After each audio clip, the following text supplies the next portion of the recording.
Assalamualaikum. So now we will start with the ptosis. What is ptosis? Ptosis is the drooping of the eyelid than its normal position. जो eyelid है ना, upper eyelid और lower eyelid, इनकी जब drooping हो जाती है ना उनकी normal position से, मतलब कि गिर जाती है या उनके जो बीच में distance होता है वो कम हो जाता है, उसको हम ptosis कहते हैं. Normal distance क्या है? upper eyelid का 1 to 2 millimeter from the limbus. Limbus क्या है? Corneous layer junction को हम limbus कहते हैं. तो 1 to 2 millimeter from the limbus, और नीचे वाला जो है वो बिल्कुल ही जो है ना inferior limbus पर अटैच होती है, या almost 1 millimetre from the limbus. तो ये इनकी नॉर्मल पोजीशन है. तो टोसिस में क्या होगा कि they will be the roofing of the eyelid, ठीक है, देन दैट्स नॉर्मल पोजीशन. ठीक है, अब हम क्या करेंगे, इसकी दो टाइप्स होंगी. इसमें क्या है, कंजेनिटल है और एक्वायर्ड है. कंजेनिटल में क्या है, isolated congenital ptosis, Marcus Gunn jaw winking syndrome, blepharophimosis syndrome. Acquired में न्यूरोजेनिक, मायोजेनिक, एपोन्यूरोटिक और मैकेनिकल है.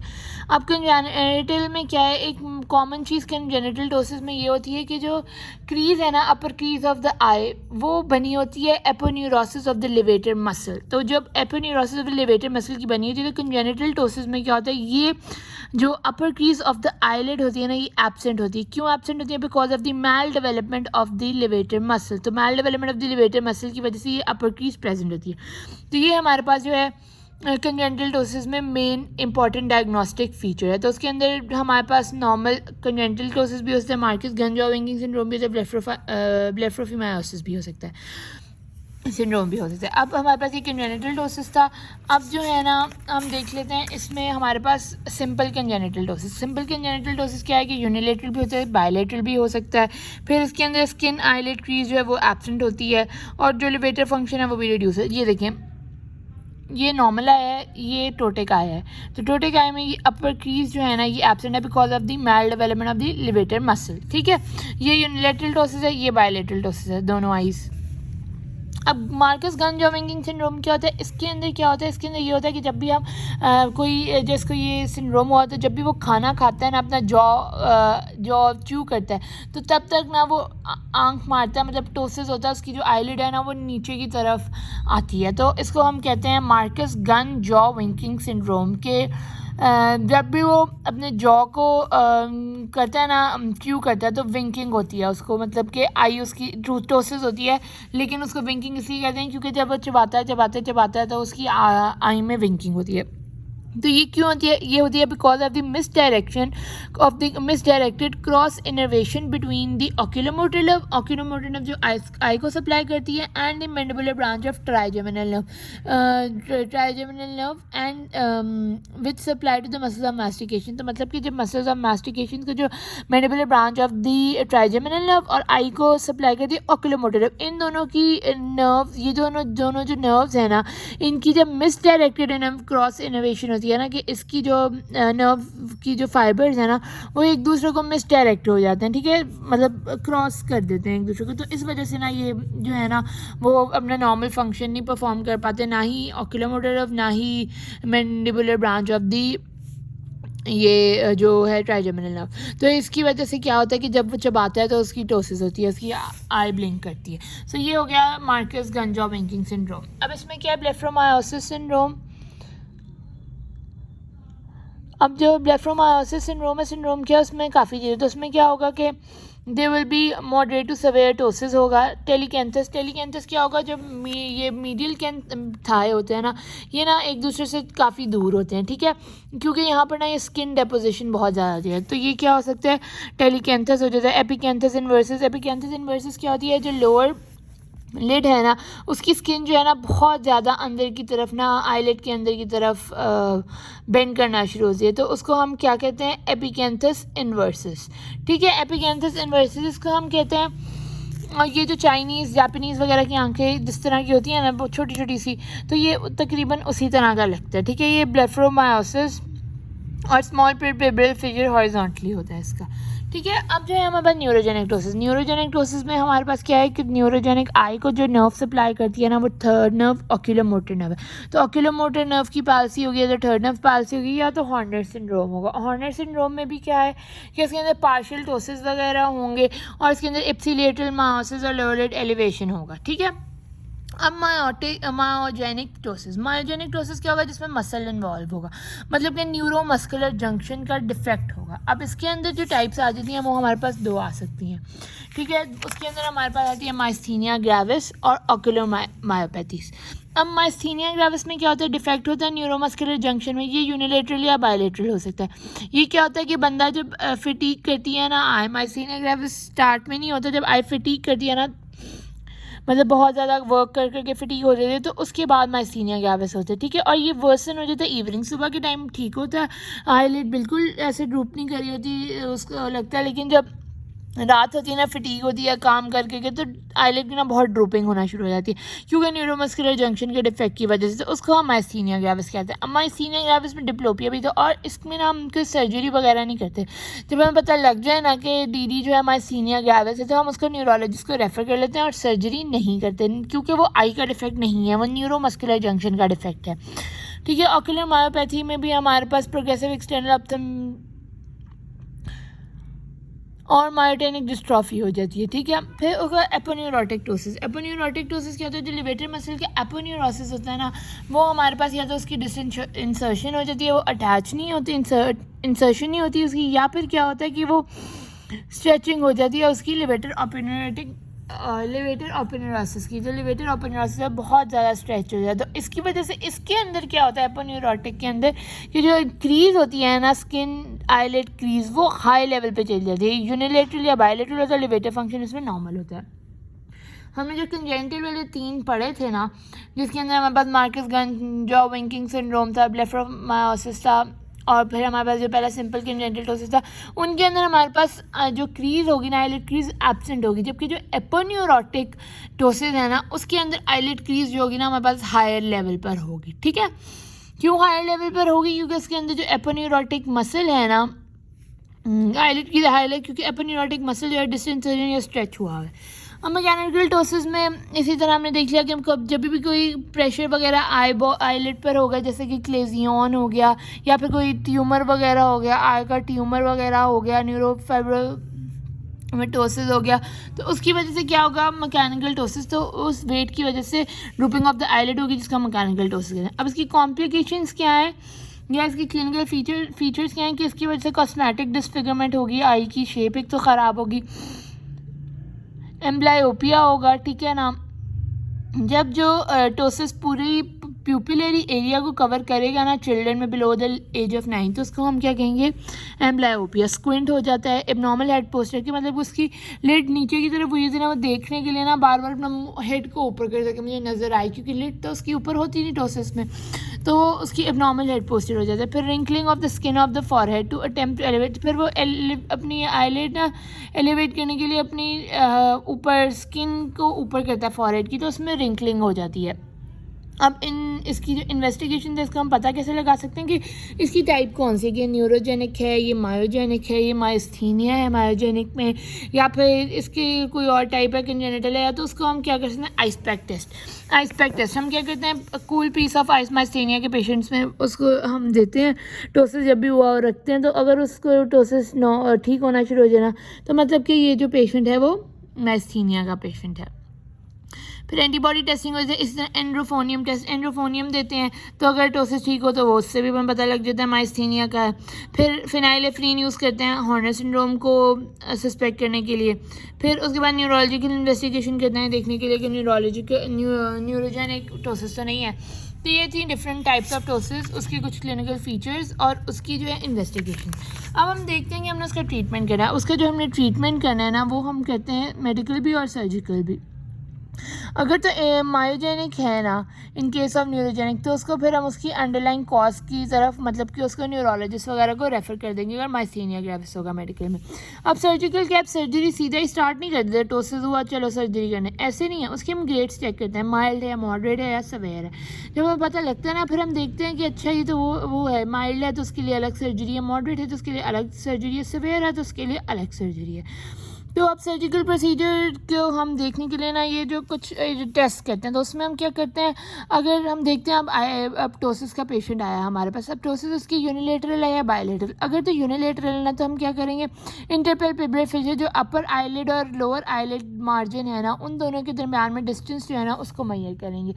अगर यूनिलेटरल है, पहले टोटिक आई का मैयर कर, नॉर्मल आई का मैयर करेंगे और फिर उसके बाद टोटिक आई का मैयर करेंगे, तो हमें पता लग जाएगा अगर टोटिक आई में इंटरपैल्पेब्रल फिशर डिस्टेंस जो है ना वो कम है, तो उसकी वजह से हमें पता लग जाएगा अच्छा चलो ये टोसिस हुआ हुआ है, तो उसको यूनिलेटरल टोसिस को हम कंफर्म कर देंगे। अब बायलेटरल टोसिस क्या होता है, बायलेटरल टोसिस अगर दोनों तरफ ही आईलिड का इंटरपैल्पेब्रल फिशर जो है वो डिस्टेंस जो है वो सेम है, तो हम क्या करेंगे, अब उसके अंदर कॉर्नियल वाला करेंगे, कॉर्नियल रिफ्लेक्स करेंगे, हम मैयर करेंगे कि कितने कॉर्निया, कितनी लिड, मतलब कि लिड के कितनी पार्ट ने कॉर्निया को कवर किया हुआ है, ठीक है। तो उसमें से हम ना -2 से एक्सट्रैक्ट कर देंगे, क्यों, क्योंकि 2 मिलीमीटर जो है ना वो नॉर्मल लिड, नॉर्मल जो है ना वो डिस्टेंस है लिड का जो वो कॉर्निया को कवर करती है, लेकिन अगर 2 से ज़्यादा अगर कॉर्निया को कवर किया हुआ है ना, तो उसके मतलब क्या है कि उसमें टोसिस है, ठीक है। फिर एक इसमें आ सकता है कॉर्नियल लाइट रिफ्लेक्स डिस्टेंस, जब हम प्यूपिल पे लाइट लगाएं मारें ना, तो उसके बाद हम ना देखते हैं कि जितनी टोसिस हुई हुई है, तो उसके बाद हम ना डिस्टेंस मेजर कर लेते हैं आईलेट कवरिंग द कॉर्निया, तो वो जो है कॉर्नियल लाइट रिफ्लेक्स डिस्टेंस हो गया। ये भी तकरीबन ये सेम है, लेकिन इसके अंदर ना सिर्फ लाइट उसको कॉर्निया को प्यूपिल पे मारते हैं और फिर उसके बाद जो है ना उसका डिस्टेंस मेजर कर लेते हैं। अगर तो 1.2 to 2 मिलीमीटर कवर किया हुआ है, जो आईलिड ने 1.2 to 2 मिलीमीटर कवर किया हुआ है upper part of the pupal, तो मतलब माइल्ड टोसिस है। अगर 3 मिलीमीटर कवर किया हुआ है तो मतलब कि मॉडरेट, और अगर 4 मिलीमीटर कवर किया हुआ है तो सवेयर टोसिस है। अब क्या, अब हम लिवेटर फंक्शन टेस्ट कर सकते हैं। लिवेटर फंक्शन टेस्ट में हम क्या करते हैं, हम लिवेटर मसल का चेक करते हैं कि फंक्शन उसका ठीक है कि नहीं। उसमें हम क्या करते हैं, हम पहले अपनी आईब्रो पर फिंगर रखते हैं ताकि फ्रंटालिस मसल ऑब्लिटरेट हो जाए, फिर उसके बाद पेशेंट को कहते हैं कि नीचे देखो, पेशेंट जब नीचे, फिर उसको हम स्केल रखते हैं उसकी लिट पर, और फिर क्या हम उसको कहते हैं आहिस्ता आहिस्ता ऊपर देखो, और जब वो ऊपर देखता है वो उसको हम उसका डिस्टेंस में ये कर लेते हैं। अगर तो वो डिस्टेंस जो है वो 15 to 18 मिलीमीटर होगा तो मतलब कि नॉर्मल है, जो मतलब टोसिस नहीं है। अगर तो 9 मिलीमीटर डिस्टेंस होगा तो मतलब कि गुड है। अगर 5 to 8 मिलीमीटर मतलब फेयर, और अगर 4 मिलीमीटर है तो मतलब पुअर, मतलब कि टोसिस है, सीवियर टोसिस है, ठीक है। उसके बाद हम देखते हैं सर्जिकल प्रोसीजर। अब क्या, अगर माइल्ड टोसिस है, बिल्कुल ही माइल्ड, तो उसके लिए हम क्या करते हैं, फॉन्सेनेला सर्विट ऑपरेशन। इसमें हम क्या करते हैं कि माइल्ड टोसिस है ना बिल्कुल थोड़ा सा गिरा हुआ है आईलिड, तो हम क्या करेंगे, हम माइल्ड टोसिस में ना टार्सल प्लेट कंजक्टिवा और मुलर्स मसल की ना एक्सिजन कर देंगे, उनको काट देंगे और फिर आईलिड को ना ऊपर जो है वो सीव कर देंगे। तो ये जो है फॉन्सेनेला सर्विट ऑपरेशन है। फिर लिवेटरी सेक्शन, लिवेटरी सेक्शन में क्या करेंगे हम, अब ये ज़रा थोड़ा मॉडरेट टोसिस हुआ होगा, ज़्यादा लिड जो होगी वो ज़्यादा कवर किया होगा लिड ने कॉर्निया को, तो हम क्या करेंगे, इसके अंदर लिवेटर का जो एपोन्यूरोसिस है ना उसकी एक्सिजन कर देंगे और फिर इसको सीव कर देंगे। फिर हमारे पास ब्रो सस्पेंशन प्रोसीजर है, जबकि सवेयर टोसिस हुआ होगा ना उसमें हम ये करेंगे ब्रो सस्पेंशन प्रोसीजर। तो इसके अंदर हम क्या करेंगे, इसके अंदर जो है हमारे ना आईलिड को ही ना अटैच कर देंगे फ्रंटालिस मसल से बाय फेशियल डाटा, ठीक है। फिर सूडोटोसिस ये है कि जिसके अंदर हमें लग रहा हो टोसिस है लेकिन टोसिस हुआ नहीं होता, तो उसके अंदर एनोफिथालमास और माइक्रोप्थालमियास है, ठीक है। अब इस बार ट्यूमर्स ऑफ द आईलिड हम देख लेते हैं। ट्यूमर्स ऑफ द आईलिड जो है ना इतनी इंपॉर्टेंट नहीं है, लेकिन एज ए डी आ सकती हैं विथ लेजियन या फिर टोसिस, तो ये एज अ डी आ सकती हैं, और ट्यूमर्स की जो है ना नेम्स आ सकते हैं मोस्टली इंपॉर्टेंट। तो ट्यूमर्स को हम जल्दी जल्दी देख लेते हैं। तो इसके अंदर क्या है कि हम कहते हैं पिगमेंटेड ट्यूमर्स है, नॉन पिगमेंटेड ट्यूमर्स है। नॉन पिगमेंटेड ट्यूमर B9 और मेलिग्नेंट है। B9 के अंदर squamous cell papilloma, basal cell papilloma, pyogenic granuloma, keratoacanthoma, capillary haemangioma, xanthelasma, neurofibroma. और जो मेलिग्नेंट है उसमें basal carcinoma, squamous cell carcinoma, sebaceous cell carcinoma, micro cell carcinoma, Kaposi sarcoma. और जो पिगमेंटेड है उनमें कंजेनिटल, मेनिनोसिटिक, नर्वीजा वगैरह और मेलानोमा है। अब सबसे पहले हम देखते हैं squamous cell carcinoma, squamous cell papilloma sorry, जो बेनाइन ट्यूमर है। उसमें क्या होता है, जो स्क्वैमस लेयर होती है ना स्किन की, उसके अंदर ना एपिथेलियल की जो लेयर है स्क्वैमस सेल लेयर, तो उसके अंदर ना थोड़ी सी रेगुलर सी प्रोट्रूजन वगैरह आती है, रेगुलर सरफेस वगैरह हुई होती है इस तरह पेपिलोमा। तो इसको हम ट्रीटमेंट क्या है, सर्जिकल एक्सीजन वगैरह करते हैं, रेडियोथेरेपी वगैरह, कायरोथेरेपी, लेज़र वगैरह करते हैं, केमिकल एब्लेशन। अब बेज़ल सेल पेपिलोमा में क्या है, बेज़ल सेल जो होते हैं ऑफ द स्किन, उसके अंदर जो है ट्यूमर बना होता है, ठीक है। उसके अंदर क्या होगा, ये लेजन सी होगी, ब्राउनिश सी, ठीक है, प्रोट्रूजन होगा, डार्क ब्राउन कलर होगा सेंटर में, और इरेगुलर से सरफेस होगी। अब पायोजेनिक ग्रैनुलोमा, पायोजेनिक क्या होगा कि पस पड़ी होगी उसके अंदर, ठीक है। ये रैपिडली ग्रोइंग होगा और ये वैस्कुलराइज्ड होगा। यहाँ पर ना जिस तरह ये यहाँ पर वेसल्स वगैरह भी इसको सप्लाई करेंगी, और it will appear pinkish in colour, and treatment will be surgical excision, और इसमें ना पेन भी होगी पायोजेनिक ग्रैनुलोमा में।